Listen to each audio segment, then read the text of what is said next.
Tem um artigo publicado na Science e o título do artigo, olha só que interessante. Será que a gente precisa realmente do cérebro? Eu, como psicólogo neurocientista, eu acredito que sim, porque afinal são estruturas, na minha visão, que medeiam a experiência mental. E a experiência mental ou espiritual, ela continua pós-morte do encéfalo. A minha visão como um estudioso da alma, do espírito, é que o mais importante da história é o veículo para o espírito. Estamos todos aqui para uma evolução espiritual por intermédio dos nossos corpos. Os nossos corpos são meros veículos, não são essencialmente importantes, não são a razão primordial da existência. Eu vejo a razão primordial da existência, a evolução espiritual, a alma e as vidas sucessivas, através das reencarnações. Sim. A mente, nosso psi, nosso espírito, as nossas faculdades mentais não dependem propriamente do cérebro. A massiva maioria dos neurocientistas consideram a mente como um fenômeno cerebral. Quer dizer, morreu o cérebro, morreu mente. Eu não penso assim. Eu estou mais interessado em observar o que não aparece nos estudos com neuroimagem durante a comunicação espiritual. O que não está acontecendo no cérebro quando os espíritos estão comunicando através dos médiums textos complexos e o cérebro baixa em comparação com textos originais, sem o transe mediúnico. E aí? Fala galera, beleza? Sejam bem-vindos a mais um episódio do nosso querido Lean Podcast. Hoje estamos aqui com o psicólogo e neurocientista Dr. Júlio Pérez. Muito obrigado pela sua presença, viu, doutor? Eu que agradeço. Muito obrigado. Uma honra estar aqui. Já vamos começar com uma perguntinha aqui para você, que é a seguinte aqui. Qual seria a diferença entre a psicologia e a neurociência? E como que, com o seu trabalho, você conseguiu unificar essas duas áreas? Boa pergunta de cara, né? Psicologia, se a gente for para a etimologia, né? A raiz dessa palavra, psi, alma, espírito, mente. Logia, estudo, logos.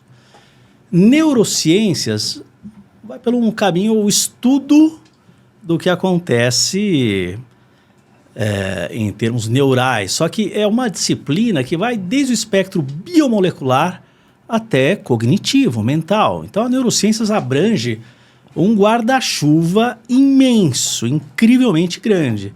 Eu posso estudar na neurociência, por exemplo, os potenciais evocados, assim, as faíscas neuronais, como posso estudar os circuitos neurais associados, por exemplo, à psicoterapia. Né? A gente publicou alguns estudos sobre o que acontece antes e depois da psicoterapia com os pacientes com traumas, fobias, sofrimentos, né?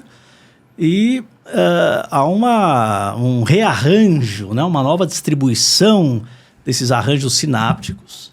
Então, essa unificação entre o estudo psi, da mente, da alma, do espírito, e o estudo neuronal, né, o que acontece, os substratos neurais envolvidos nessas histórias cognitivas, do pensamento, da alma. Essa é uma outra linha de pesquisa, né? Eu gosto muito de espiritualidade. E a gente tem também estudado manifestações espirituais, comunicação espiritual durante a neuroimagem, para ver o que acontece no cérebro, justamente nessas ocasiões. Então, é um feliz encontro. Tem até um artigo chamado Neurociência e Psicologia, um encontro frutífero e necessário. Por quê? A gente não pode, por um extremo, biologizar a experiência completamente, e vale dizer que a massiva maioria dos neurocientistas consideram a mente como um fenômeno cerebral. Quer dizer, morreu o cérebro, morreu mente. Né? Eu não penso assim. Eu estou mais interessado em observar o que não aparece nos estudos com neuroimagem durante a comunicação espiritual. O que é isso na prática, né? Um estudo com neuroimagem, né? Geralmente as pessoas estão interessadas assim, olha, o que está acendendo é o córtex pré-frontal, e o córtex ilumina a amígdala, ou isso, aquilo. O que não está acontecendo no cérebro quando os espíritos estão comunicando através dos médiums textos complexos e o cérebro Atividade cerebral baixa. Baixa em comparação com textos originais, sem o transe mediúnico. Então, eu unifico essas pontas de um jeito tranquilo, um jeito científico, né? Um jeito curioso, e a gente precisa estar aberto para essas possibilidades, né?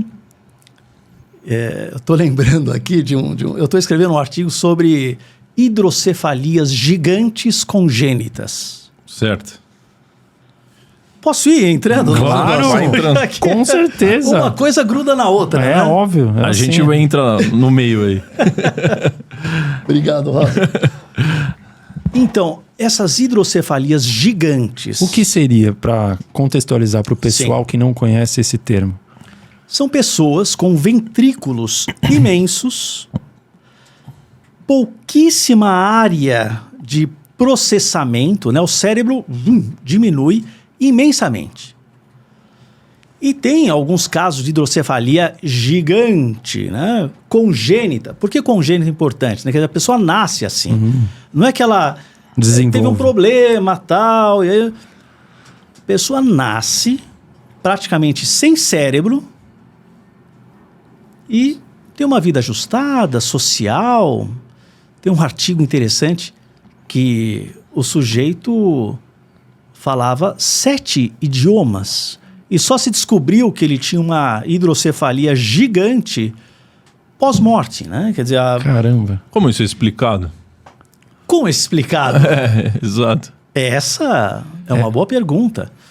Tem um artigo publicado na Science e o título do artigo, olha só que interessante. Será que a gente precisa realmente do cérebro? Olha. Nossa, muito bom, hein? Será? Eu, como psicólogo neurocientista, eu acredito que sim, porque afinal são estruturas, na minha visão, que medeiam a experiência mental. E a experiência mental ou espiritual, ela continua pós-morte do encéfalo. Né? Mas esses casos de hidrocefalia chamam muito a atenção, porque o sujeito tem um filetinho de cérebro, por exemplo, a área de Broca e de Wernicke, que nós estamos usando agora, porque você, para falar, usa Broca e Wernicke para entender. Certo. Então, se a gente fizesse uma neuroimagem nossa aqui, estaria acendendo o Broca e Wernicke o tempo todo. Pá, pá, pá, pá. Claro, com um processamento pré-frontal, a gente categoriza, tá? Estamos pensando, atento, essa coisa toda. E esses sujeitos não têm área de Broca, área de Wernicke, conversam, compreendem, falam idiomas, né? Quer dizer, então são esses mistérios que nós precisamos Estudar, né? estudar e com tranquilidade. E boa parte das neurociências fecha os olhos para esses casos, esses fenômenos. EQM, por exemplo, né? EQM é um outro fenômeno muito interessante. Mas eles fecham os olhos como se essas pessoas não existissem, assim, na estatística, nos dados. É como Porque eles não sabem se- explicar. É difícil de explicar. Essa é a natureza humana. Nós não lidamos geralmente bem com um conteúdo que a gente não sabe Não direito domina. explicar, não controla, né? A gente gosta de pisar em solo firme. Mas o que acontece quando alguns fenômenos questionam o nosso solo firme? Opa, será que você está realmente em solo firme? E aí? E se a gente não precisar de cérebro para essas funções todas, etc. Isso é um paradigma que quebra Tudo. tudo. As neurociências, pum, quebram as pernas. Que o paradigma é que a gente acha que para uma pessoa ser inteligente ela tem que ter um cérebro bem desenvolvido e tal. E você deu o exemplo do cara que falava 7 idiomas e tinha pouquíssimo cérebro, certo? Sim, sim, sim. Então, a gente tem como se fosse uma referência a priori. Ó, o sujeito é muito inteligente, ele tem um cérebro fantástico. Né? Qual é a sua... Eu sei que não tem uma explicação, né? Mas você tem alguma intuição se isso pode estar relacionado à espiritualidade ou algo além disso? Olha, vou falar primeiro como um neurocientista que biologiza exclusivamente a experiência. Seria uma questão de filigrana dos métodos neurofuncionais? Quer dizer, as ressonâncias não têm a filigrana hoje para perceber o fluxo sanguíneo naquelas microestruturas, né? Quer dizer, aqueles granulomazinhos que estão aqui na meninge, né? Quer dizer, uma coisinha de nada. Seria o caso de reservas cognitivas? A gente sabe, né, que as crianças, quando são estimuladas, assim, aprendem facilmente música, esporte, e é legal esse recado aqui para todos que assistem, né? Quer dizer, estimulem o prazer, as conexões agradáveis das crianças, porque esses talentos, eles afloram especialmente na infância. Né? É fácil aprender na infância. E por que é fácil aprender na infância, segundo as neurociências? Porque acontece a morte neuronal, a apoptose. Os neurônios morrem para dar espaço para as redes. Então são muito mais importantes as conexões que a gente estabelece do que propriamente a célula nobre, que é o neurônio.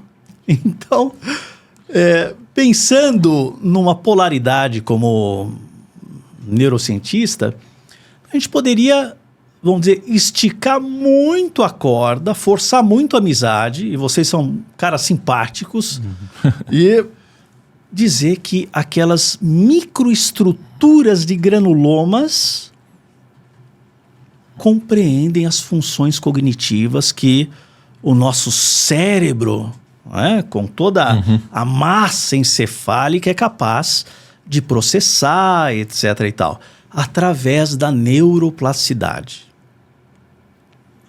É forçar a amizade. Mas essa seria a visão de um neurocientista. A minha visão como um estudioso da alma, do espírito. Daí indo para a área da psicologia, certo? Exatamente. É que o mais importante da história é o veículo para o espírito. Estamos todos aqui para uma evolução espiritual por intermédio dos nossos corpos. Os nossos corpos são meros veículos. Não são essencialmente importantes. Não são o fim. Não são o fim. São o meio. Não são, vamos dizer, a razão primordial da existência.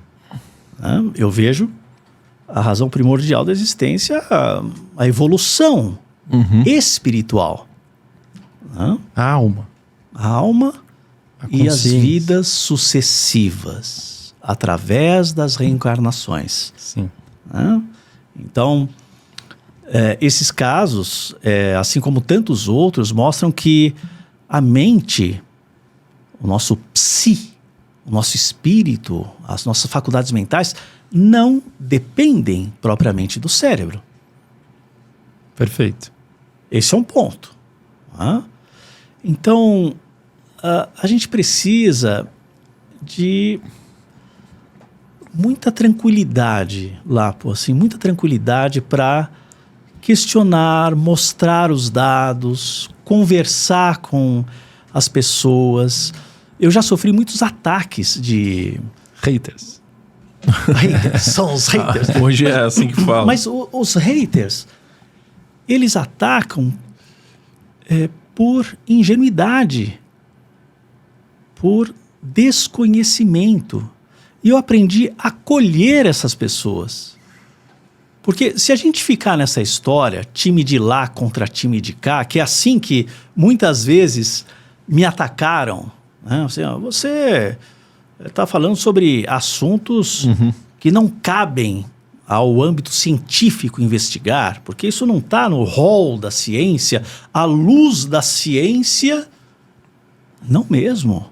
A massiva maioria da população mundial acredita em vida após a morte. E por que não estudar a vida após a morte, o espírito, como objeto de estudo? Vamos estudar isso, pô. Sim. Por que não? Por que não? Então, nesses congressos de neurociências, quando eu mostro os resultados, né, desses estudos com médiums durante psicografia e neuroimagem e tal, eu recebo ainda muitos ataques. Mas eu aprendi com um mestre, o Ian Stevenson, que estudou inúmeras crianças que lembravam das suas vidas passadas, tal.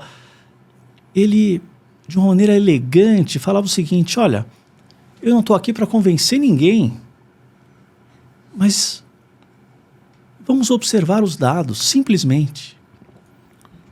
Isso é interessante. Observe os dados. Então, esse artigo, por exemplo, sobre a hidrocefalia gigante, né? São inúmeros casos. Muitos. A ideia é essa. Assim, como é que a gente explica isso? Hoje, nesses congressos, vocês, né, eu digo vocês no plural, que já tem essa visão mais ligando à espiritualidade, né, como ponte junto com a ciência, já tem mais voz hoje em dia? Tem. Vocês já não estão tão sozinhos? Tem, felizmente, porque, afinal, os paradigmas vão alargando, né? Vamos entender paradigma de maneira muito simples. É uma referência para o nosso chão, paradigma. Aí o chão começa a mostrar algumas anomalias. Opa, isso aqui não cabe no nosso chão. Precisamos alargar o chão para que essas anomalias caibam no nosso território. E quando a gente alarga o paradigma, muitas pessoas acham que estão perdendo o chão. Não é isso. A gente está alargando o chão. Então, por isso os haters que ficam muito inseguros. Nossa, como é que eu vou quebrar uma carreira constituída na biologização da experiência exclusivamente? E eu fiz isso, publiquei e tal. E agora, essa realidade aí tal de espírito, espiritualidade, isso mexe muito, é natural. E a minha, eu vejo como algo, felizmente, eu acho que eu tenho conseguido contribuir, né, sinceramente, em ampliar as possibilidades, a consciência, mostrando dados. Muito bom. Muito importante isso que você está falando, porque quando você falou da criança, eu acredito que ela tem mais facilidade de aprender, porque ela ainda não tem um sistema de crenças formado ainda. E tudo isso que você falou agora, as pessoas às vezes não gostam, porque elas têm um sistema de crenças formado e é difícil de você quebrar elas, né? Muitas vezes quando alguém vem com um dado diferente do que você acredita, você leva aquilo como uma ofensa à sua própria pessoa. Boa, Rosa. É isso aí. Como que você vê essa questão das crenças limitantes que nós temos? Olha, você está no trânsito, sinal fechado, tranquilo, está dentro do seu carro e, distraidamente, os carros começam a ir para frente, porque abriu o sinal. Só que você não percebe que abriu o sinal. O que você faz? Opa, tá andando para trás o carro. Você freia. E por que o controle é tão importante? A gente busca o controle na vida. Porque lá atrás, os nossos ancestrais, se não controlassem o ambiente, intempéries climáticas, caças, ninguém estaria aqui. Questão da sobrevivência. Sobrevivência. Né? Então, as crenças limitantes têm uma relação direta, Rosa, com a necessidade de sobreviver. Aquilo garantiu, de alguma maneira, a vida. Eu costumo falar para os meus pacientes que todo sintoma, que a gente chama de comportamento disfuncional, teve uma função no passado. Ele só não foi atualizado ainda. Porque ele continua tentando proteger o indivíduo de uma ameaça. Uma fobia específica. O transtorno do pânico. O transtorno do estresse pós-traumático. Quer dizer, cai uma caneta. O barulho, pá, dispara tal como eu tivesse no acidente de carro. Porque no acidente de carro, aquele barulhão de ferragens, aquelas sensações todas terríveis, fragmentadas, eu vivenciei com muito custo, com muito sofrimento. E aí o nosso sistema ajuda a nos proteger a partir de então. Para quê? Para que uma ocorrência similar nunca mais aconteça. Então as crenças limitantes, Rosa, vão diretamente nessa direção, porque é um tipo de apego ao passado que foi funcional, mas que não é mais. Entendi. E só tem um jeito de abrir as portas para um novo comportamento saudável, né? Fazendo uma metalinguagem aqui. Sim. Que é ter humildade. Admitir que vai fracassar? Admitir que vai errar? Seria essa a no caso humildade? das crenças limitantes, que eu posso estar errado. Isso. E eu recheco e checo e recheco. E é importante fazer isso. Olha, será que realmente eu estou enxergando uma face certa dessa história? E toda a história tem várias faces, né?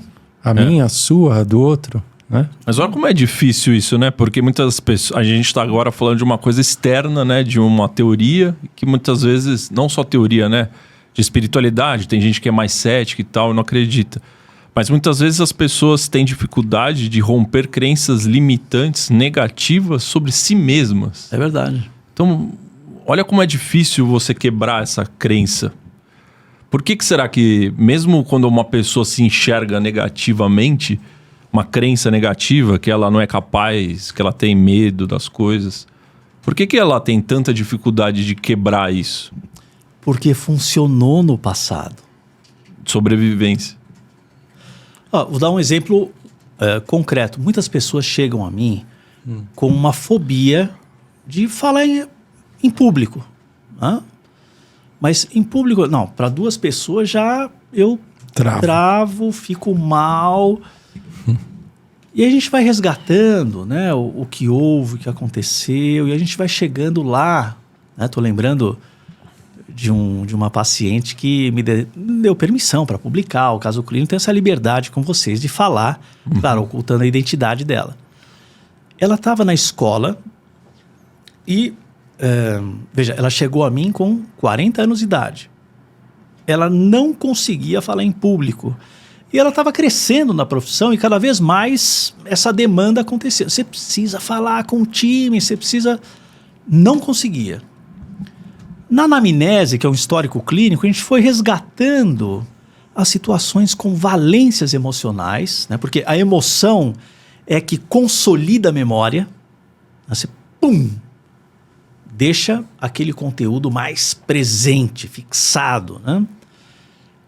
E ela lembrou de um evento muito antigo, aos 6 anos de idade, quando os amiguinhos fizeram uma volta nela e faziam careta para ela depois de uma apresentação de uma coisinha, uma tarefa. 6 anos de idade, imagine, 6 anos de idade, estava apresentando lá um desenho que ela fez, tal. E aí os amiguinhos e amiguinhas rodearam. Vamos fazer a careta para mostrar como a gente vê o desenho. Quer dizer, o líder, né, puxou a tropa e todo mundo fez careta. Ela viu aquilo, ficou envergonhadíssima.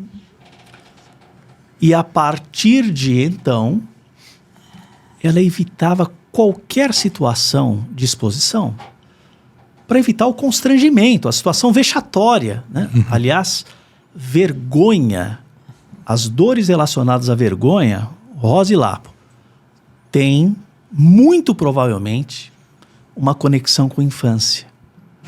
Porque a criança que se sente envergonhada, né? Poxa, que situação vexatória. E aí aquela criança continua lá dentro, mesmo na idade adulta. E ela não conseguia falar em público. Por quê? Era como se ela reatualizasse aquela situação. No entanto, observem, o comportamento funcionou. Porque ela evitou muitas outras situações na infância, pré-adolescência, de exposição e vergonha. E para ela se livrar disso, né? Em primeiro lugar, a consciência. A gente estava falando há pouco, né? A consciência de onde veio. Quando eu identifico a causa, eu consigo me desidentificar desse passado. Por isso é tão importante a psicoterapia. Você identifica a origem e se desidentifica do passado, atualizando essa defesa, que quer te ajudar, não quer te atrapalhar a vida. Os sintomas, na verdade, são os melhores aliados da nossa evolução, porque eles estão querendo, através do nosso aprendizado, ir embora. E quando você entende essa mensagem, você pode se despedir do sintoma, agradecendo, inclusive, por toda a proteção útil do passado e que agora não mais é. Não precisa mais. Essa seria a sabedoria inconsciente ou não? O que seria a sabedoria inconsciente? Como ela está relacionada a fobias e medos? Então, a sabedoria inconsciente tem várias camadas, né? Se você, por exemplo... Mas não é ela que a gente estava falando. Não. Porque, veja, a sabedoria colocaria você para uma atualização desses mecanismos, né? Ó, você não precisa mais. Você pode falar em público. Você é uma mulher adulta. Você não está mais correndo risco. E mesmo que alguém olhar com uma cara feia, você vai saber se posicionar. Né? Então, a sabedoria, vamos dizer, ensinaria esse caminho de superação. Então, no momento, o que está acontecendo é uma necessidade de sobrevivência desatualizada. A gente pode chamar isso de trauma? Sim. Ou não? Pode. Mesmo sendo uma coisa não tão significante, assim, olhando por de fora. Para você. Exato. Mas para ela deve ser. Trauma não tem tamanho. Não se mede. Interessante. Eu amputar uma falange, eu não posso dizer que o meu sofrimento seja maior, menor, do que o sujeito que amputa um braço. Uhum. O trauma é uma dor imensamente subjetiva. Muito bom. Então, o que parece ser algo... De boa. Tipo, nossa, você está fazendo uma frescura, tal, que é um equívoco terrível, né? Exato. Aliás, vale a pena chamar a atenção, né, dos Ótima pergunta. Os queridos que estão aí nos assistindo, não subestimem esses comportamentos. Tem nada de frescura na história. É uma realidade subjetiva, coerente.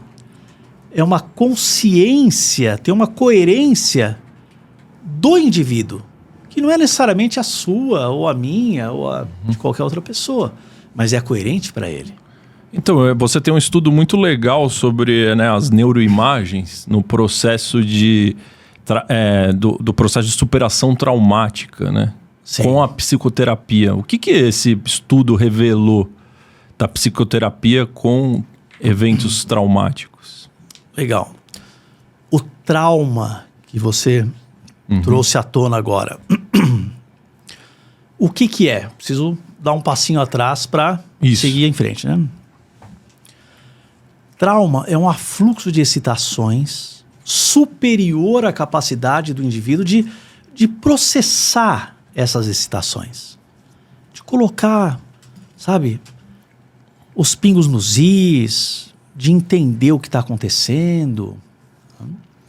E essa palavra trauma, Rosa, vem da medicina. É uma lesão causada por um agente externo.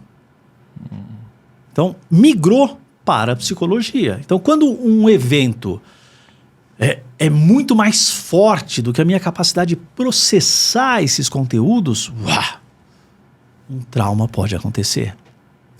E quais são as representações do trauma nos nossos encéfalos?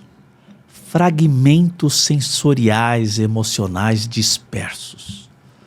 Então, aquelas áreas posteriores, sensações. Quando eu lembro da situação traumática, aqueles fragmentos sem uma narrativa, uma categorização da experiência, vem à tona. Nossa. Foi isso que a gente percebeu nos nossos estudos com neuroimagem funcional, antes e depois da psicoterapia. Quando a pessoa evocava a lembrança traumática antes da psicoterapia, a amígdala cerebral, relacionada à expressão do medo, áreas posteriores, sensoriais, né, o cheiro da gasolina, né, ou o estampido, pau, da arma, as memórias, as modalidades sensoriais das memórias, lá em cima, pum! No entanto, a estrutura narrativa lá embaixo. Não havia representação pré-frontal, não havia categorização dessas experiências. E depois do processo, o córtex pré-frontal estava ativo.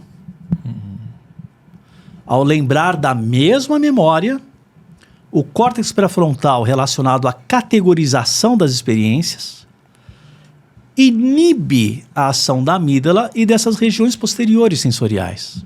Como se fosse uma barreira. É como se eu mostrasse assim para a amígdala, assim, ó, não precisa ter medo não. É Tá só uma tudo sujeirinha. Tá tudo bem agora. Já passou. Tá tudo certo. E quem traz essa categorização, né, é o nosso diálogo interno, né? A gente precisa, na psicoterapia, contar a história, para que a gente possa ouvir a história. Primeiro plano, não tem como ressignificar uma situação sem a gente significar antes. Se ela está ainda em fragmentos sensoriais, eu não estou entendendo o que está acontecendo. Eu reajo, simplesmente reajo. Inconscientemente. Hã? Mas existe o caso da pessoa... Eu tô falando isso já pensando em mim, né? Obviamente, né? Quem está em casa deve estar pensando em si também, né? Mas existe o caso da pessoa chegar num ponto da vida que ela vai, de fato, não conseguir ser impactada por essas sujeirinhas? Sim. Preciosamente? Sim, existe. Para chegar lá, tem um caminho. Não é mágica, né? A gente precisa contar a história, primeiramente. E as pessoas traumatizadas, por vezes, não lembram das suas histórias traumáticas. Mas conforme a psicoterapia vai avançando, eu vou tangenciando aqui. Nossa, eu lembrei da minha mãe que cortou o meu cabelo que eu adorava porque eu tirei nota baixa. E eu fiquei com muita vergonha com as minhas amigas, porque o meu cabelo eu adorava. Mas como é que você lembrou disso? Aí entra a sabedoria inconsciente. Porque ela está lá disposta a melhorar, né? E o inconsciente trabalha a nosso favor na evolução. Ele não é inimigo. Não, de jeito nenhum. Mesmo o pesadelo não é inimigo. pesadelo pós-traumático, nos acorda para que a gente possa dar processamento a uma situação inacabada. Né? Então, tem todo um sistema adaptativo que busca a evolução. Freud sacou isso lá atrás. Olha só que bonito. Conta pra gente. Vocês devem conhecer pessoas que repetem padrões. Né? Então, por exemplo,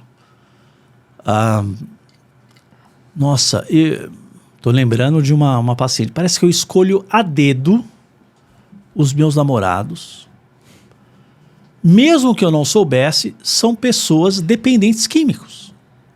Parece que eu escolho a dedo. Mas como é que pode um negócio desse? E o pai foi um dependente. E ela viu atrocidades. O pai batendo na mãe.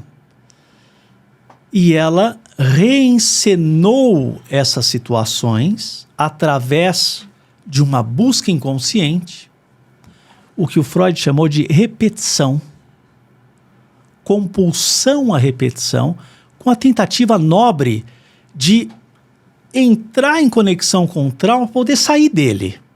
Só que por ser um processo dificultoso, por vezes o que acontece? A retraumatização.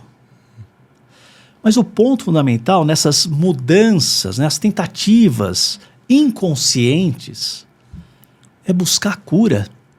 Por que eu estou repetindo essa história? Não é possível. Aliás, uma dica de um filme excelente sobre isso. E assim que acaba. É assim que acaba? É assim que acaba. Eu vi esse daí, eu vi no cinema, tava agora no cinema. Ótimo. Vale a pena. Vocês assistiram? Eu fui ver só porque minha namorada leu o livro, ela queria ver de qualquer jeito e mostra exatamente isso, ela quebrando um padrão, né? Exatamente. E é difícil, hein? Sem spoiler, hein, Rosa? Sem spoiler. Sem spoiler. Posso contar? Claro. Não. Mas o exemplo que vale muito a pena assistir, tem a ver com um histórico que se repete, e repete, e repete. Até certo momento. É assim que acaba. Pumba! Nossa, muito bom. Então, na psicoterapia, o mesmo acontece. Porque você começa a ler essas recorrências. Nossa, é mesmo, tenho dificuldade com figura de autoridade. Pô, o guarda me parou, eu cresci, fui pra cima, o professor, isso e aquilo. É que vem isso. Por que eu encrenco? Por que eu acabo me expondo, brigando, machucando e sendo machucado com figuras de autoridade? Opa, olha só. A figura de autoridade aqui, o meu avô que me criou, era um cara super enérgico. E aí todas as vezes que eu vejo alguém que entra em ressonância com essa figura, eu reenceno o trauma. Até que eu não preciso mais reencenar. Eu faço um outro caminho. E aí que o Freud colocou isso. Quando a gente não lembra do que aconteceu, a gente reencena o trauma. E essa é uma expectativa de trazer à tona essa lembrança para poder sair dela. Viver elas várias vezes dentro da sua cabeça. Não necessariamente várias vezes, mas o que acontece várias vezes é porque o indivíduo não sacou ainda essa recorrência. O que a psicoterapia pode favorecer. Olha só, né? Você contou essa história aqui na sua infância, na adolescência também, com seus amigos, na faculdade. O que elas têm em comum? Em comum. Nossa, nunca tinha pensado nisso. Caramba. Eu sempre me isolei, achando que os meus amigos não me queriam por perto. Ou eu sempre fiquei no cantinho. E por quê? Aí a pessoa vai entendendo as coisas. Né? Eu fui filho temporão. Meus irmãos, né, 6 anos mais velhos que eu, e de repente eu estava ali sem espaço de pertencimento. Eu não brincava, eu era um estranho. E assim eu levei esse estranhamento para minha vida, com os coleguinhas ali, acolá, tal, e não conseguia resolver isso. Até que a consciência veio à tona. E como é que se sai disso? O higher self, o eu superior, o homem adulto ou a mulher adulta é que cuidarão da criança. Ou seja, fingir que não aconteceu não é uma opção. Porque muitas vezes as pessoas jogam as coisas para debaixo do tapete, né? Ah, teve aquele evento lá, nem vou ficar pensando nisso, porque vou ficar mal com essa situação. E ela meio que joga ali e segue a vida como se nada tivesse acontecido. Isso não é o recomendado. Não, porque o conteúdo continua. E a pessoa vai reencenar. E aquela situação vai repetir. Através do inconsciente dela. Através do inconsciente dela. Eu dei aula por 3 anos no Pérola Byton para médicos, psicólogos. O Pérola Byton é um hospital dedicado à mulher. Então, eu ensinava lá como as pessoas, os profissionais da saúde, podem ajudar as mulheres vítimas de abuso sexual. E era muito, muito, muito recorrente o fato da mãe levar a filha. E quando a gente faz o histórico clínico, né? A mãe também havia sido abusada. A avó, a bisavó, quer dizer, havia um ciclo traumático. A transgeracionalidade do trauma. Então, não adianta a gente fingir que não acontece. Eu lembrei disso porque tem a ver com silêncio, né? E o silêncio envenena a alma. A gente tem que falar. Tem que verbalizar. Verbalizar e para as pessoas certas, hein? Que não ataquem a sua percepção. Aconteceu um abuso sexual. Eventualmente, a mãe está em aliança com o namorado que abusou a filha. Não está em aliança com a filha. Eu vou falar para a mãe... Não vai servir para nada. Você está mentindo. Você é uma maluca. A gente tem que falar, externar as nossas dores para as pessoas certas. E que tenham a capacidade de ouvirem com a acústica da alma. Que compreende, que ampara, que acolhe. É aí que entra um bom psicoterapeuta, né?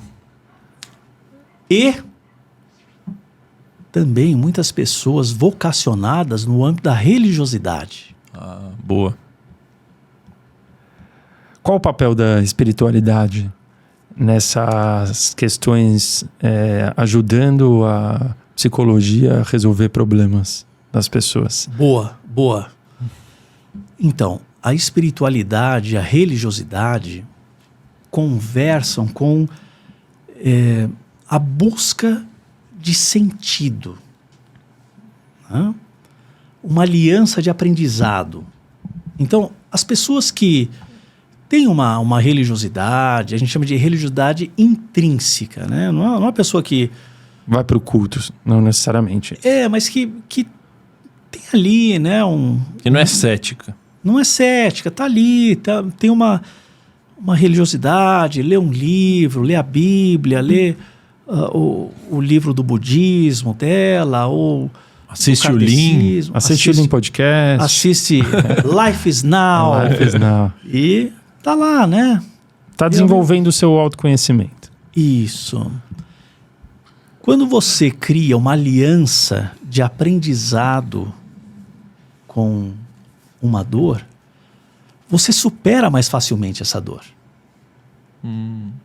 Então, a maior contribuição da religiosidade, da espiritualidade, entre muitas, hein? Mas a maior delas é essa possibilidade de entender qual é a oportunidade na dor para evoluir. Perfeito. Só que daí o problema da atual geração, não geração, da nossa sociedade, é que existe meio que uma positividade tóxica. Como se a gente tivesse que sempre estar feliz o tempo inteiro. Errado. Não pode. Não pode. Tristeza é uma emoção básica, né? Tá entre as 5 básicas da vida. É importante sentir tristeza, então. Importante. Muito importante. Senão você não saberia o que é alegria, né? Como já diria o Yin Yang, né? Isso aí. Agora, essa felicidade tóxica é bem da cultura americana, né? A gente precisa tomar cuidado. Né? Assim, so nice, tá explodindo uma... Mas tem um sorriso artificial no rosto, aquele negócio so nice, a cara... Smile, né? Você lembra quando... Você lembra? Vocês devem ter 35 por aí, né? Sim. Isso, 34. 34 e tal. 90. Somos de 90. Prozac. Prozac. É um remédio. Remédio. Isso. Para depressão, né? Seria... Foi um tal de todo mundo tomar Prozac nos Estados Unidos que, assim, ó, você não tem direito à tristeza. Ó, taca aí Prozac e sorriso no rosto. Não. Essa resiliência tóxica adoece. A gente não pode negar essas realidades emocionais. A gente tem que atravessar elas. Sabe qual que é a diferença do luto saudável e o luto patológico? Qual seria? Essa que você apontou. Exatamente o que você falou. Olha só, olha que interessante. O luto saudável tem 3 eixos. Você aceita a perda. Todos nós perderemos. Entes queridos, amados, todos. Eu aceito essa perda. Quando vem a dor, eu deixo ela vir. Sem resistir. Isso. Mas eu não rego a dor. E eu sigo em frente. O luto patológico, Doentio. eu não aceito a perda. Já começa errado logo aí. Não aceito. Eu nego os sentimentos. Você rega o luto. Você viu como é paradoxal, né? Quer Quando dizer, você não aceita, você tá regando? É, Olha. porque, veja só, Tô dando corda pro luto. tá dando corda. Porque eu não aceito e eu amplifico o sofrimento e não sigo adiante. Eu não vou para frente. É um paradoxo, né? É um paradoxo. Então, essa história da resiliência o tempo todo, tem que ser resiliente, isso e aquilo, não é nada assim. Eu escrevi um artigo com o Alexander Macfarlane, que é um psiquiatra australiano que eu gosto muito, exatamente sobre isso. A resiliência é algo que se aprende. Não é um envelope que todo mundo tem que consumir, né? Mesmo na natureza, esse termo resiliência vem da física, né? A capacidade de um corpo sofrer uma deformação por uma força de um agente externo e voltar à mesma forma, né? Então, em psicologia, vai por aí, né? Quer dizer, eu sofro o impacto de uma situação, processo, e depois posso voltar ao ponto de equilíbrio. Vou dar só um parênteses aqui em relação ao luto, importante até para o pessoal que está lá em casa ver, porque eu achei muito interessante Achei muito interessante e trouxe para mim a situação. Sim. A minha mãe faleceu e eu aceitei. Fui o único da família que aceitei. Mas depois que você falou aqui, eu percebi que eu reguei o luto por 10 anos. Então eu convido o pessoal que está assistindo a gente para prestar atenção se o que vocês estão fazendo, vocês perderam um ente querido, alguém, se vocês estão regando o luto, porque é algo muito simples. Não é que você está lá chorando as pitangas todo dia, não. São detalhes específicos que você continua regando. No nível, eu tinha a foto dela na minha capa de celular por 10 anos. Sim. Tinha o santinho dela na minha carteira por 10 anos. Coisas bem específicas. O nome do meu pai no celular não era o nome do meu pai, era o nome dela. As minhas senhas do computador eram todas relacionadas a ela. Sim. E eram coisas tão simples do meu dia a dia que eu não percebi o quão que eu estava regando o luto. E foi isso que aconteceu. Só depois de muita terapia, de perceber isso em mim, que 10 anos depois, ano passado, eu resolvi tirar tudo. Então a minha senha não é mais, a minha capa não é mais, o nome do meu pai é o nome do meu pai no celular, e eu joguei as cinzas dela, que por 10 anos estavam decorando a casa, no mar, numa cerimônia linda, eu, meu pai e meu irmão. E esse ano, por exemplo, eu nem me lembrei da data do falecimento dela. Me senti mal por isso. Mas, depois de você ter falado isso do luto, percebi, realmente, reguei o luto por 10 anos de uma maneira totalmente inconsciente. Então, achei muito boa. Esse é um exemplo. Um exemplo muito bom, até para o pessoal lá de casa, às vezes está regando o luto, sem saber por que ainda não conseguiu soltar, cortar o cordão umbilical. Por que não melhora? Por que não melhora? E é importante mesmo, né? Muito, muito. O que você está fazendo agora, nesse instante, é dando exemplo para muitas pessoas de um caminho saudável. Porque eu tenho certeza que você lembrou por várias vezes da sua mãe, a despeito de não ter lembrado no dia do falecimento. Só que essa lembrança não envolvia mais o luto patológico. O luto saudável. Agora, o luto saudável. Muito bom. E esse é o bom caminho, né? O luto saudável, porque, afinal, uma coisa que eu gosto de falar para os meus pacientes, olha, você pode trazer a lembrança do seu pai ou do seu avô que faleceu para suas grandes vitórias. Celebre com eles. Celebre. Puxa, mãe, estamos junto. Porque a realidade espiritual continua. É eterna, né? Eterna. O corpo é só o meio, né? Exatamente. A gente estava falando no começo. No começo. O corpo é um veículo, né? E é muito bonito que você está colocando, porque é um bom caminho. É um bom caminho. E a gente falou do luto, mas também tem o medo, né? Tem o medo patológico e o medo saudável. E o medo saudável. É verdade. O que faz uma pessoa sair de um medo saudável para um patológico? Ó. E por que o medo é importante também, né? Opa! Quanto tempo a gente tem? Não, estamos à vontade. 5 horas. Tá 5 horas, à vontade. Estamos à vontade aqui. Então é o seguinte, eu vou falar em poucas palavras, de um jeito que acho que vocês e a audiência nunca mais vão esquecer. O luto patológico. Nós servimos a ele.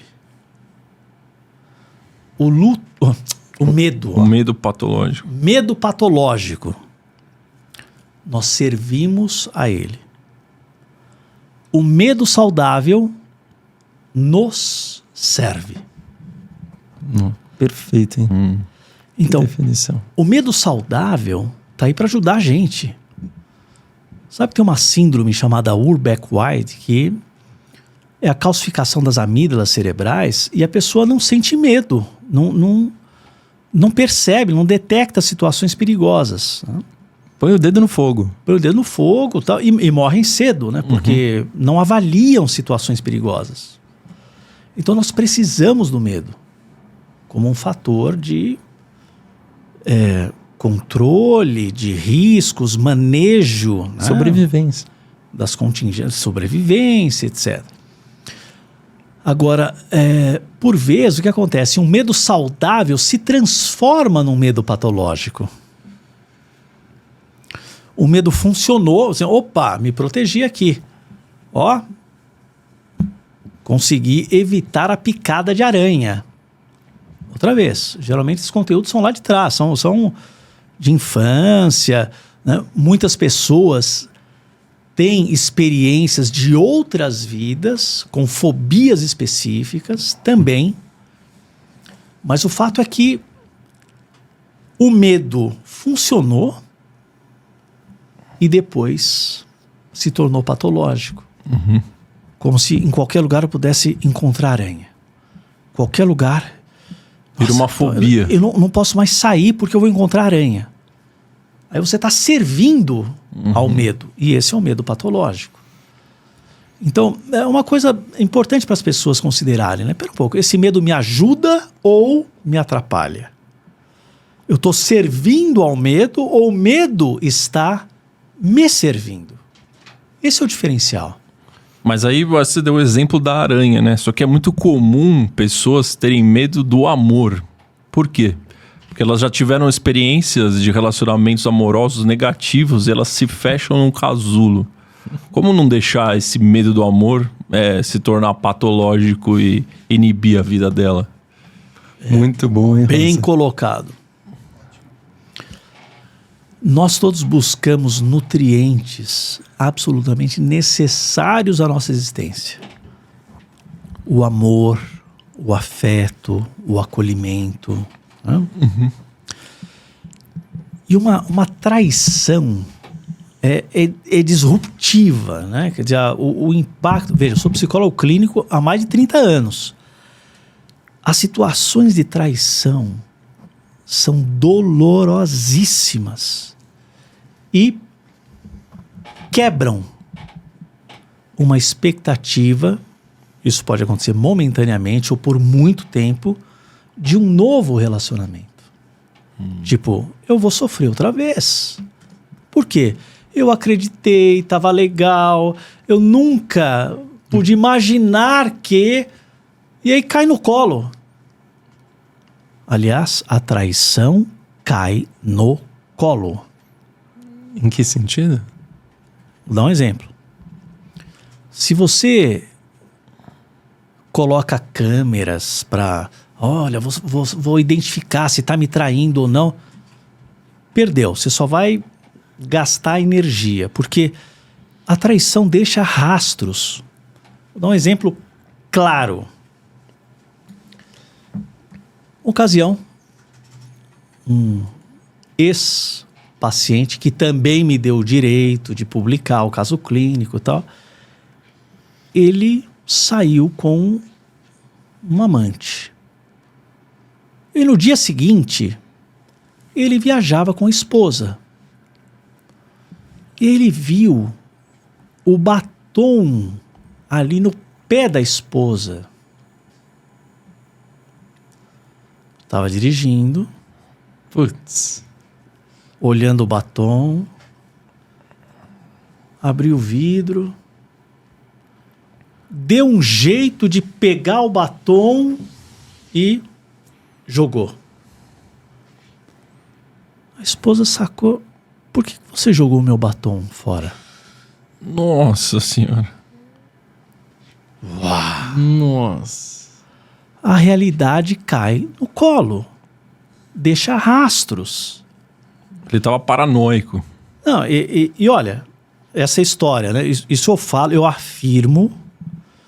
Se você está traindo, revisite os seus valores, os seus pontos saudáveis, porque você vai deixar rastros. Você vai deixar rastros. e você vai magoar alguém que pode ter uma imensa estima, um imenso afeto por você. Cuidado, né, com a dor que nós provocamos no outro. Lei né? do karma, né? Muito bom, hein, doutor? Então, para descobrir uma traição, você não precisa fazer força. Agora, importante no relacionamento a confiança. Eu confio 110% em você. Eu não vou te vigiar. Você está livre.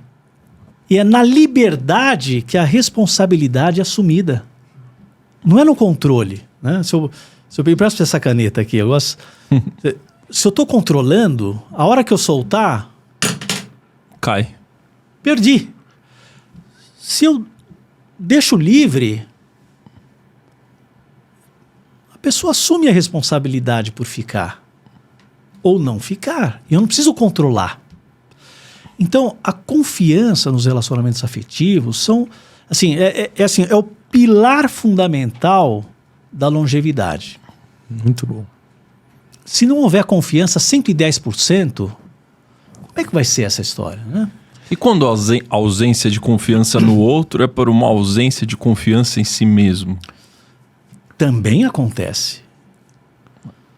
Né? Especialmente em pessoas que não se sentem bom bastante. Né? Quer dizer, eu não sou boa o bastante, eu não sou bom o bastante.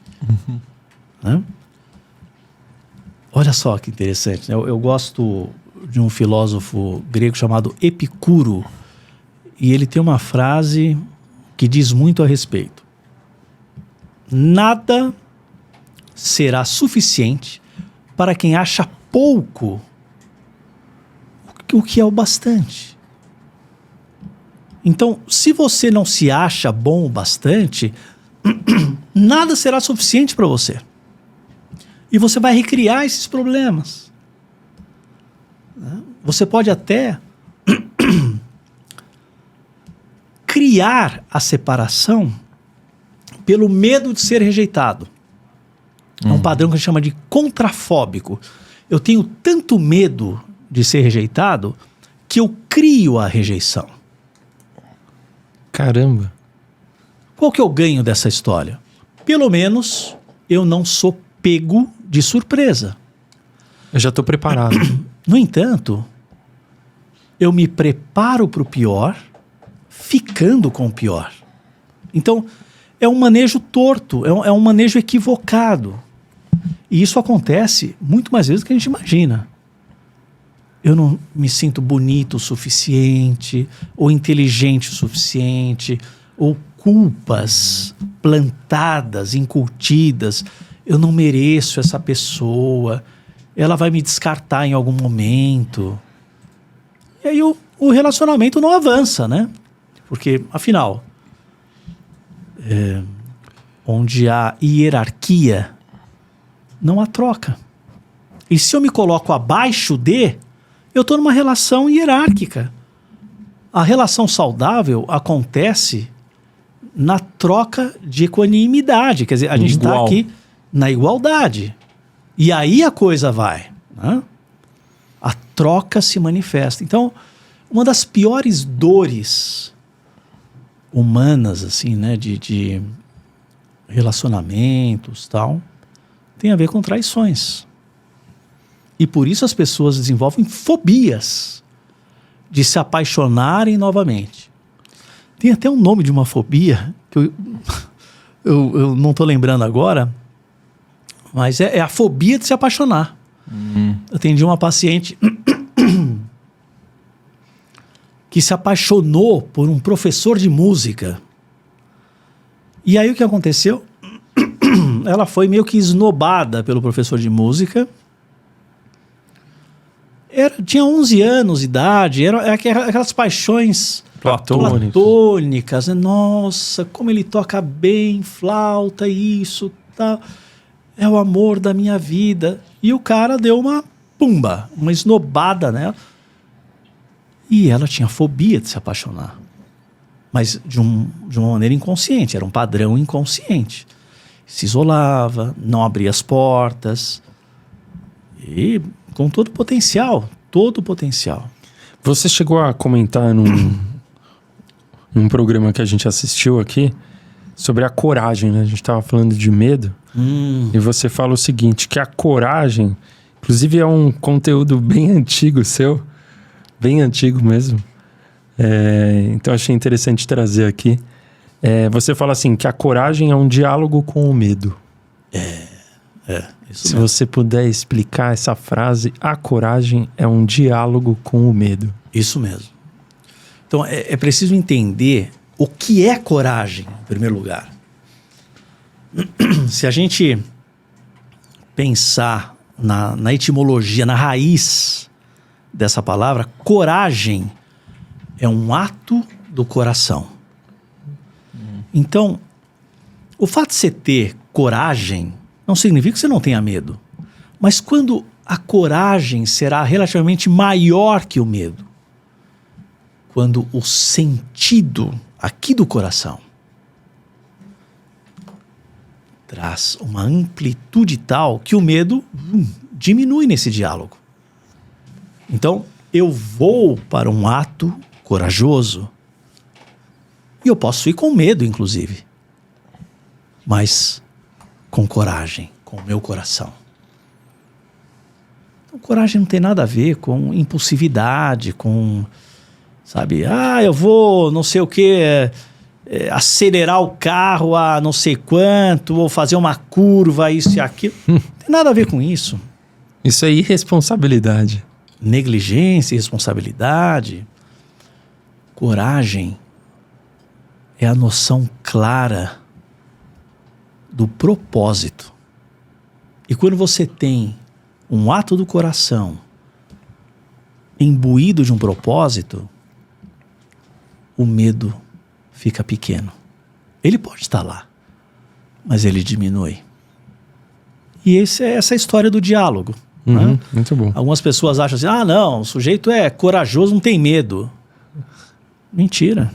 O medo só pode existir, a coragem só pode existir se tiver medo, né? Se a pessoa não tem medo, ela não é corajosa. Ela simplesmente vai... Igual o exemplo lá da síndrome que você falou.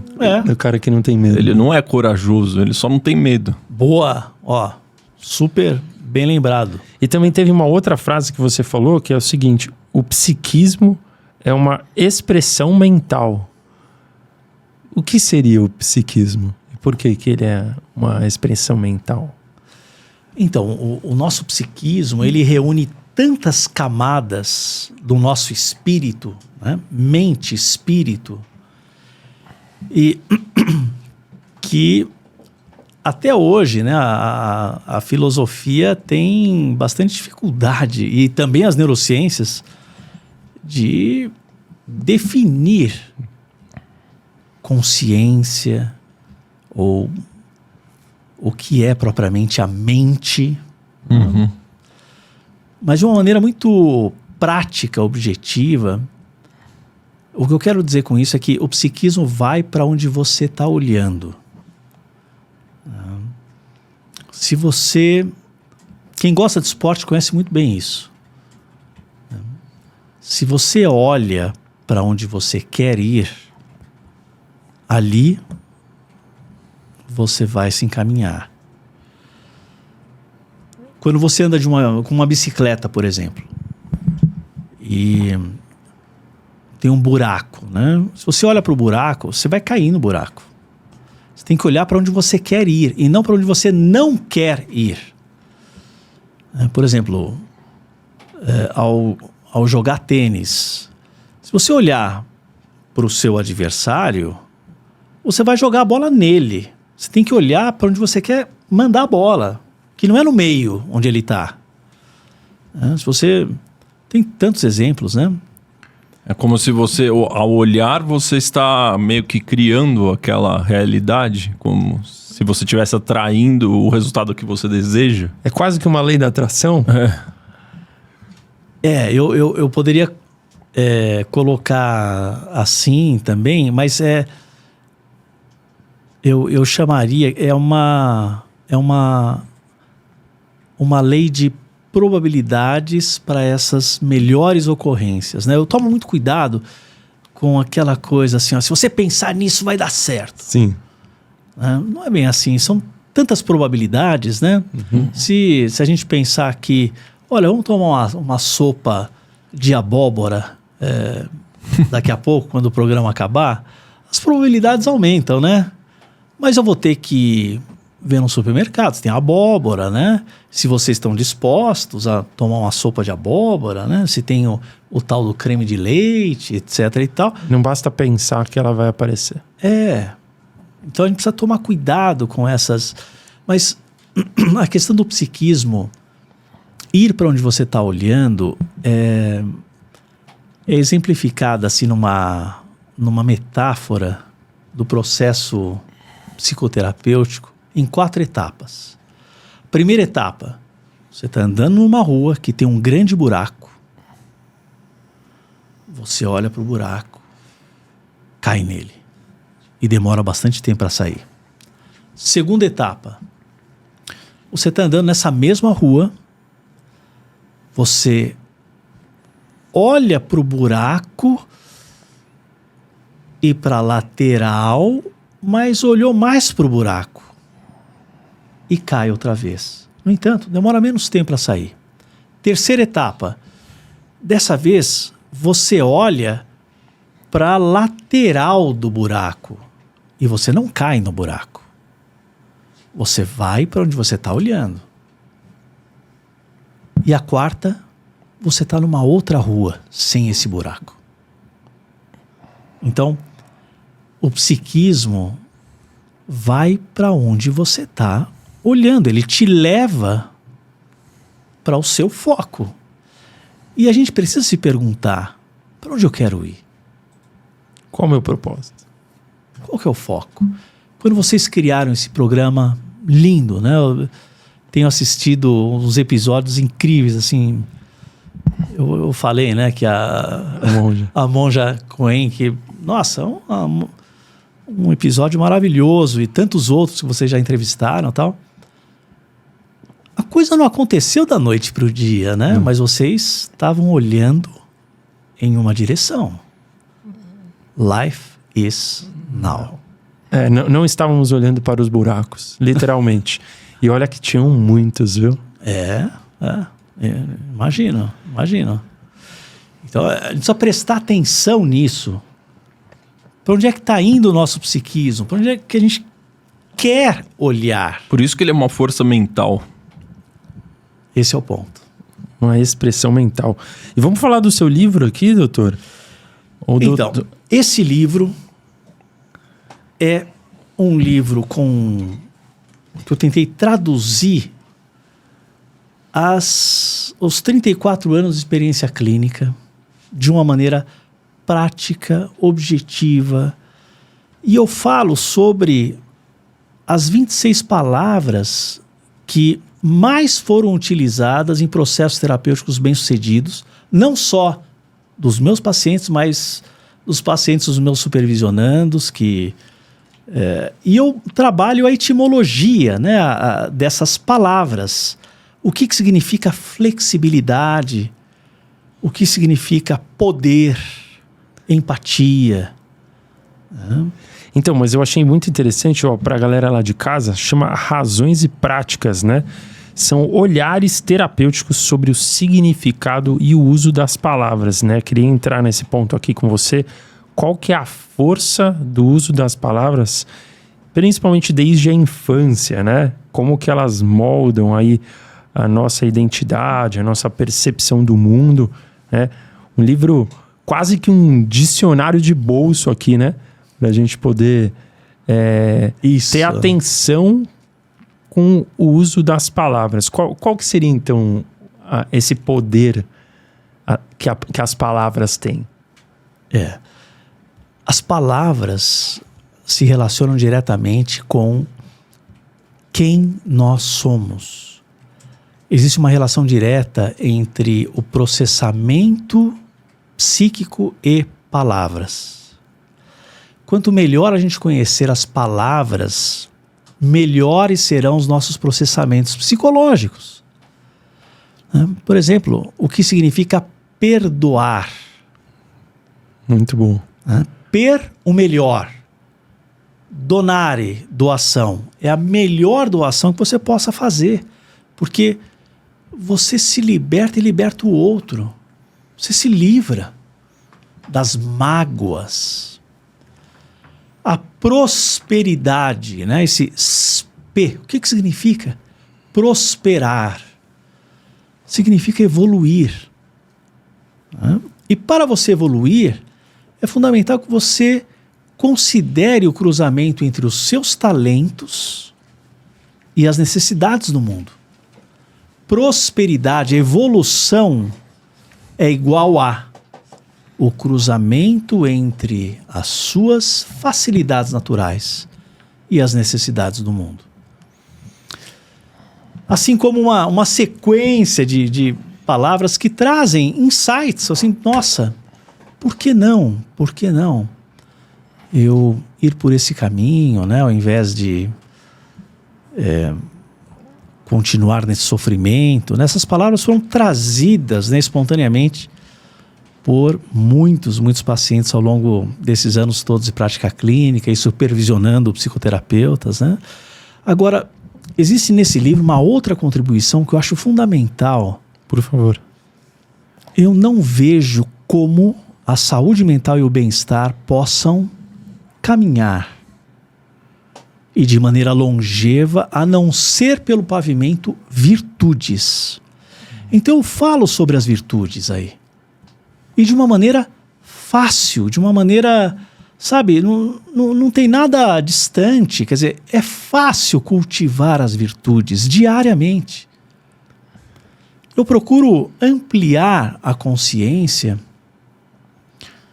de que, enquanto a gente não olhar um ao outro como extensão da nossa família, a gente cai no desconhecimento, na ignorância do preconceito, das dificuldades, infelizmente, que geram muito sofrimento, discriminações. Aconteceu recentemente aí nos jogos jurídicos uma situação de discriminação, não? O pessoal de uma faculdade Como falou foi? que alguns alunos chamaram os alunos da USP de cotistas, de pobres, isso e aquilo, tal. Como se tivesse algum demérito, né? O quanto tem de dinheiro então, no nosso bolso. É uma falta de conhecimento. Não? Pura ignorância, né? Na concepção da palavra, né? Sim. Não saber. E aí o que acontece, né? Mas olha que interessante, eu tenho muito contato com o pessoal da medicina, né? Sim. Pra te ver os dois lados. Lá nos jogos dos médicos, teve um grito de guerra que foi muito difundido pelo pessoal que fazia faculdade pública, falando pro pessoal que fazia faculdade particular, e falando, o seu pai paga a minha faculdade. Então tem os dois lados também, né? Sim. Ou seja, tem o pessoal que, porque paga, acha que está superior, e o pessoal que tá ali na parte pública fala, pô, quem paga é o seu pai que paga o meu curso. Então tem os dois vieses que fazem as pessoas se sentirem como se inimigas, né? Como se fossem um lado de lá contra o lado de cá, quer dizer... Então, o ponto fundamental, né, essa história, é assim, falta o conhecimento a respeito desse eixo que promove guerras. É esse mesmo núcleo, é essa mesma ignorância de desconsiderar o outro como uma extensão de você. Exato. Então, as virtudes, enquanto a gente não tiver um estilo de vida pessoal... E olha, o aplauso não é lá de fora. Não espere receber aplauso de plateia, não. É aqui de dentro. É uma satisfação íntima. Você com você mesmo. Que tem uma relação direta com a saúde mental e o bem-estar. Em neuroimagem a gente vê isso, né? As pessoas que, naqueles estudos, que preferem ajudar ao invés de pegar ou competir ou chegar sozinho, elas ativam mais as regiões mesolímbicas relacionadas ao prazer, ao bem-estar, à recompensa. Então, veja, sente-se bem quem genuinamente faz o bem. Por que eu estresso a palavra, né? Chamo a atenção do genuinamente. Porque não é fazer o bem para a plateia. Não é um bem de ego. Exato, o problema não está no ego de tudo isso.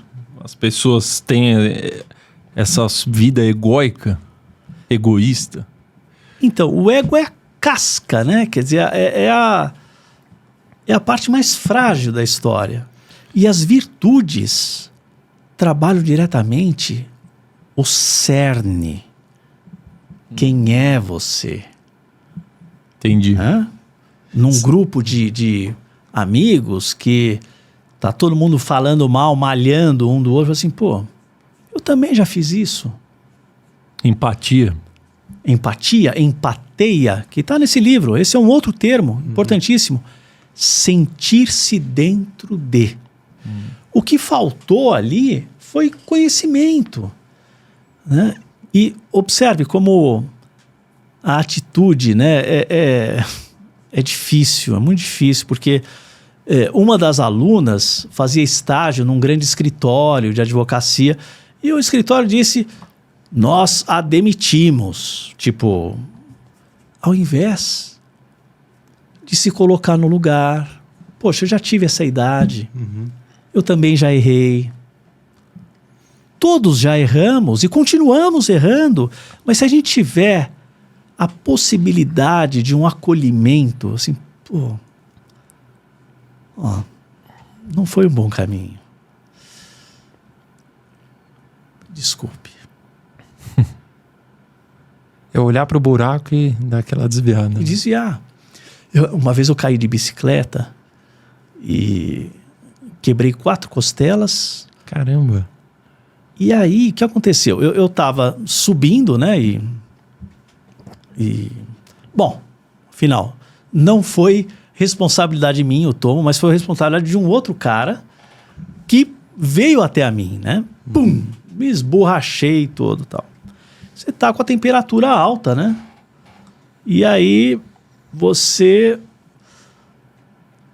tá ali, assim, eu tava quase, né, indo pra cima do cara, porque na hora você não sente nada, né? Você não quebrou costela, mas tá adrenalina. E eu ficava olhando pro cara e o cara não fazia a parte dele. Era simples, simples. Falando, desculpa. Não, mas por que você fez isso? Não, mas como é que você pode fazer... Ele sentiu que eu ia pra cima. Antes disso, olha, você está me devendo uma palavra. Ele caiu em si e disse, desculpa. Demos a mão, acabou o problema. Então, as virtudes, reconhecer o erro e poder pedir desculpa, né, é um ato nobre e que favorece a saúde mental e evita uma pancada de problemas futuros, porque imagine o que poderia virar essa história, né? Poderia ser algo tenebroso, né? Você tá na pilha do 1000 por hora, acabou de se esborrachar no chão, e o cara que errou não pede desculpa e ainda fala que... Não. Ausência de humildade, né? Para você pedir desculpa, precisa de humildade. Né? Então, isso para dizer, para humanizar a experiência, que mesmo as pessoas que erram, como nós, veja, uma atitude errada minha, né? Quer dizer, subir a temperatura, essa coisa toda, ia para cima do cara. A gente tá sujeito a esses erros. E se tiver alguém por perto para acolher, para dar um toque, assim, ó, a perspectiva da situação muda. Ao invés de plantar uma semente de guerra. E por isso ainda o nosso planeta sofre em guerras, que é a maior ignorância possível, né? Quer dizer, matar crianças passando fome, refugiados, né? Vale lembrar, olha, eu participei recentemente de um summit que reuniu em torno de 250 profissionais da saúde espalhados pelo mundo, tal, que fazem pesquisa em saúde mental, tal. E esses profissionais, assim como eu, estamos muito preocupados porque o trauma está aumentando no mundo. E por causa desses eventos. Desses eventos, os traumas estão aumentando. Não é que é trauma de catástrofe natural, claro, também traumatiza, mas traumas causados pela própria humanidade, violências, guerras. Né? Os refugiados sofrem demais. Né? É uma insanidade. Né? E, com essa proliferação dos traumas, a saúde mental chegará a um ponto que não conseguirá dar conta. Quer dizer, a gente está correndo um risco sério da humanidade entrar em colapso. E a gente está nessa esteira. Por isso também esse livro. Porque eu falo, um dos capítulos, a sua importância. Você é importante. Como um exemplo. Né? E o exemplo é de dentro para fora. O que você acha que seria a humanidade entrar em colapso? O que aconteceria nesse momento? De ninguém. Porque às vezes eu sinto que a gente já tá nesse colapso. Você acha que ainda dá para piorar? Dá para piorar a extensão desse colapso que você tem razão em perceber. Quando chega em épocas de eleição, a gente viu agora nos Estados Unidos lá, e aqui no Brasil, então, as últimas, cada vez piora mais. As pessoas dos lados opostos estão sempre... a gente vê mãe não falando mais com o filho, irmão não falando mais com o irmão, amigo não falando mais com o amigo, mulher se separando do marido. As pessoas estão entrando nesse colapso, nesse conflito, por simples divergência de opinião e visão de mundo. Sim. E isso é terrível, porque o número de traumas aumenta, inclusive, nas crianças. E tem um trabalho publicado em 2023 que mostra o seguinte: criança sofreu um trauma. Existe uma probabilidade dela ter um transtorno psiquiátrico. Sofreu 2, sofreu 3, a probabilidade aumenta significativamente para ela ter um transtorno psiquiátrico grave, como esquizofrenia, né, o transtorno bipolar, transtornos difíceis, graves, que geram muito sofrimento. Então, as crianças que serão o futuro, elas também estão sendo cada vez mais traumatizadas. Eu acabei de publicar no meu Instagram um alerta relacionado a abuso sexual.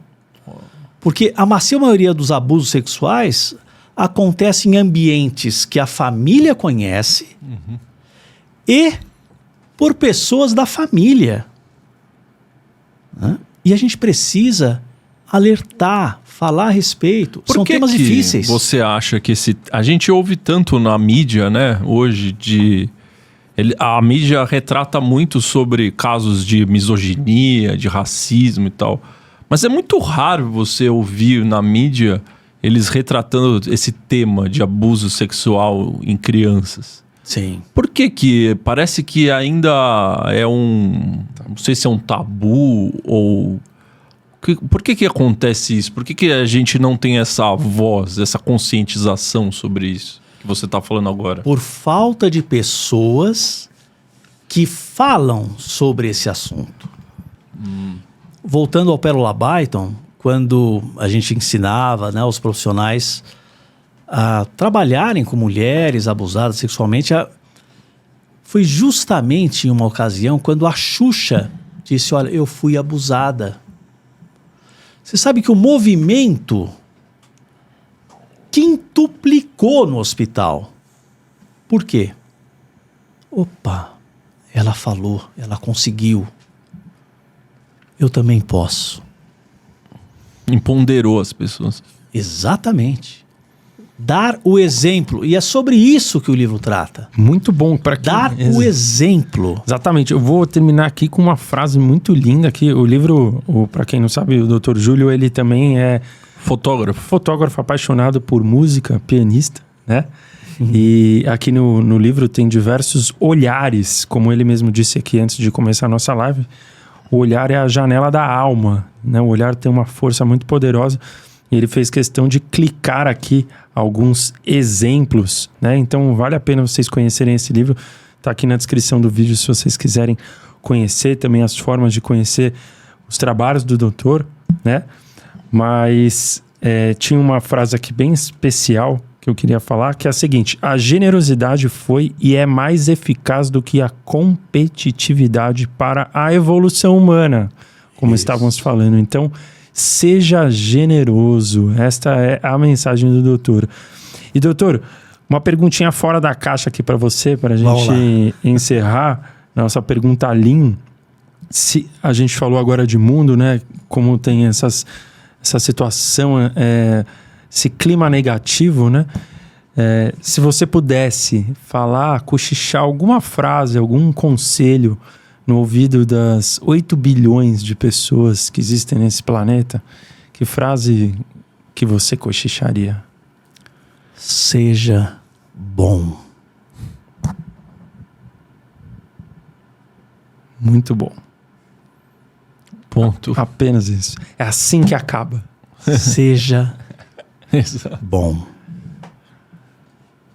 Muito bom. Seja generoso. Muito obrigado pela sua presença, viu? Eu que agradeço. Foi uma delícia estar aqui com vocês. Uma troca de bons sentimentos. Muito e bom vibrações. sua presença. Foi uma aula para nós. Acho que para a audiência também. Para quem ficou até agora, dá um like, se inscreve no canal. Toda quinta-feira a gente está aqui com convidados incríveis, igual o doutor de hoje. E é isso aí, é isso aí. A gente sempre fala, se esse conteúdo agregou você de alguma forma, se você já está pensando em encaminhar para aquela pessoa que você gosta, para alguém que você acha que vai agregar o quanto agregou para você, se inscreve no canal para dar uma força aí para gente. Estamos próximos dos nossos 100 mil inscritos. Maravilha. Com muita alegria. Estamos olhando para frente, igual o doutor falou, não estamos olhando para o buraco. Muitos aprendizados hoje aqui. Pense se você está regando o seu luto, se o seu medo ele é saudável ou patológico. E tantos outros ensinamentos que a gente teve aqui. Muito obrigado, doutor. Eu que agradeço. Eu queria fazer um pedido. Claro, por favor. É toda sua aqui. Se vocês me permitirem. Claro. A sua mensagem final, fique à vontade para falar. Vontade. Olha, gente, o que eu fui para uma grande editora e mostrar o conteúdo de um livro, né, que eu gostaria muito de publicar, tal, e eles disseram o seguinte: Júlio, adoramos o conteúdo, é sobre os saberes dos povos originários. Só que o seu Instagram é pífio. Então, tem um negócio que chama plataforma de lançamento, que envolve o seguinte: as editoras hoje, elas consideram que se o autor tiver acima de 60 mil, 80 mil, aí sim, vamos dizer, a primeira edição está resolvida. Então isso chama plataforma de lançamento. Então eu estou pedindo para vocês, a título de aumentar o meu número de seguidores, tal, e eu consegui publicar esse livro sobre os povos originários e a saúde mental. São os povos andinos, né? Os chineses e os havaianos, né? Os havaianos, os inuits, que são daquele lugar extremo no Alasca e que aprenderam a viver bem com a natureza. Uhum. E tem muito a nos ensinar sobre saúde mental, sobre estilo de vida saudável, né?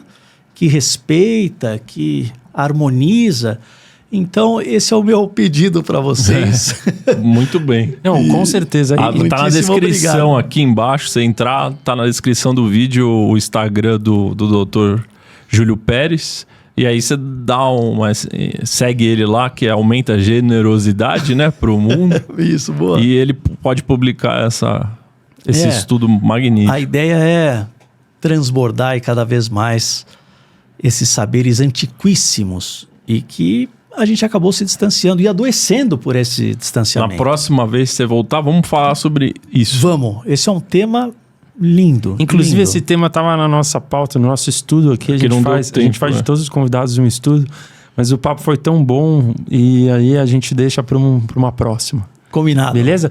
E daqui vai sair muitos conteúdos bacanas para o nosso Instagram, né? o lim.podcast. E você vai ganhar muitos inscritos, fica tranquilo, viu, doutor? Obrigado. Isso aí. Tá bom? Muito obrigado, galera. Bom, Valeu. obrigado pela presença de vocês. Espero que vocês tenham gostado de mais um episódio. Episódio aqui no jeito que a gente mais gosta de fazer, né, Rosa? Isso, autoconhecimento. Falando de autoconhecimento. A vida é agora. Exatamente. A gente se vê quinta-feira que vem em mais um episódio do Lim Podcast. Valeu, galera. Aquele tchau, Tchau. hein?